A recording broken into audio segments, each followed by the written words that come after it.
Good morning, class 7th. Today we will reading chapter 2nd, Kingdom of the South India. दक्षिण भारत के राज्य.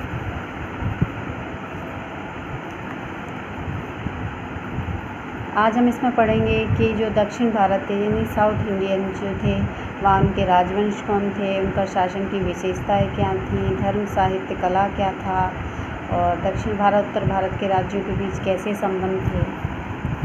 तो it is believed that in the early medium period of Indian history the northern and southern part of country came to a closer contact. 3 important reason there are follows. यानी कि माना जाता है कि पूर्व मध्यकाल में जो देश के उत्तरी और दक्षिण भाग थे भाग के राज्यों के बीच निकटता बढ़ गई थी. यानी कि पूर्व मध्यकाल में देश के उत्तरी और दक्षिण भाग के राज्यों के बीच काफ़ी निकटता बढ़ गई थी. यानी वो एक दूसरे के निकट आ गए थे और इस निकटता के प्रमुख कारण थे कि the kingdom of the northern Deccan tried to spread their control as far the grand valley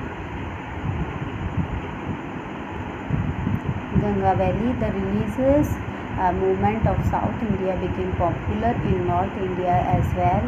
The various rulers of South India invited the Brahmins of North India to settle in the south for teaching and performing religious practices. The Brahmins who came to South India were granted lands, which led to close relationship between the north and the south. The kingdom of the subcontinents were longer cut off each other as they intended to be in the earlier period. In the 8th century, South India was divided into a number of small kingdoms. The important among them were Pallavs, the Rajputs, the Chalukya, the Chol and Pandyas. यानी कि दक्षिण भारत के उत्तरी भाग के राज्यों ने अपने राज्य अधिकार को गंगा नदी की घाटी तक बढ़ाने का प्रयत्न किया. दूसरा है दक्षिण भारत में शुरू हुए जो धार्मिक आंदोलन शुरू हुए थे तो उत्तर भारत में भी लोकप्रिय होने लगी. यह भी उनके निकट आने का एक कारण था. थर्ड है the various ruler of south Indian invited the ब्राह्मण. यानी कि दक्षिण भारत के जो शासक थे उन्होंने धार्मिक कर्मकांड और जो भी अध्यापन के लिए उत्तर भारत के जो ब्राह्मण होते थे उनको दक्षिण भारत में बसने के लिए आमंत्रित किया. इस तरह वो एक दूसरे के निकट आने लगे. दक्षिण भारत में आने वाले ब्राह्मणों को भूमि प्रदान की जाती थी और भारत देश के दोनों भागों के राज्यों के बीच निकटता बढ़ने लगी थी. उत्तर और दक्षिण भारत के राज्य उस प्रकार अलग नहीं रहे थे जिसका वे प्राचीन काल में थे. 8वीं शताब्दी में दक्षिण भारत में अनेक छोटे छोटे राज्य में बट गया. जैसे कि अभी आप पढ़ेंगे जैसे कि ये है द पल्लव्स, इसमें ये द पल्लव, राष्ट्रकूट, चालुक्य, चोल, पांड्यास. तो जैसे कि ये है the Pallav.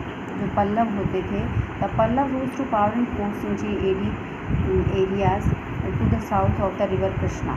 Narasimhavarman first and Narasimhavarman second were the 2 powerful ruler of the dynasty. Narasimhavarman first defeated the Chalukya in Pulkeshi second and adorned the title of Vatapikoon and made Kanchipuram his capital.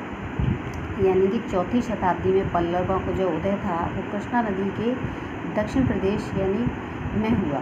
Narasimhavarman जो था वो प्रथम नरसिंहवर्मन प्रथम और नरसिंहवर्मन द्वितीय 2 राजा थे. इस वंश के प्रतापी शासक थे वो. और नरसिंहवर्मन जो था चालुक्य राजा पुलकेशिन द्वितीय को युद्ध में पराजित कर दिया था उसने. तो वातापीकोण की जो उपाधि धारण की तथा कांचीपुरम में उसको राजधानी भी बनाया. अगर उसने यानी कि पुलकेशिन द्वितीय को युद्ध में पराजित किया तो उसको वातापीकोण की उपाधि दी गई. तो we will continue the next.